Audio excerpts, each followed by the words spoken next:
Coconut Grove fire. There are a series of fires that, Iroquois Theater fire, the World Trade Center fire. There are just a series of fires that have been the Great Chicago fire, a series of fires that have been really seminal in changing the code. And one of the biggest, most important was one that happened kind of in the middle of World War II. In fact, it pretty much replaced the news coverage, especially in New England, but really across the country. It replaced the war as the number one story. There were 1,000 people inside this nightclub, and the nightclub only had a capacity of 460. So it had 460, it should have no more than 460. It had 1,000. 492 died, like half of them died, which is more than were even allowed inside. It was a pretty big deal. So what happened was, it was owned by a shady guy, a guy known to have some kind of shady connections, shady mob connections. It was after Prohibition, and it was just wildly popular. And he was sick of people leaving through the side doors without paying. So he had some of them locked permanently, and he had some of them chained shut, and he had some of them bricked up.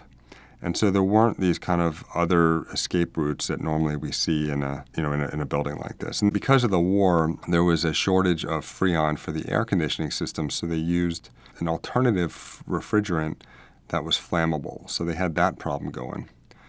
And then they had wallpaper that was flammable, which shouldn't have been a problem because it was treated with something to make it less flammable, but that requires maintenance, and it's a little unclear as to whether or not that particular wallpaper was retreated over the years. Anyhow, this man was with his date, so the story goes, and he wanted to kiss his date, but he didn't want to do it under a light bulb, so he unscrewed the light bulb in like a niche, kind of a corner of the bar, to make that area dark so he could make out with his date. And after the guy was done, the manager instructed the busboy to screw the light bulb back in.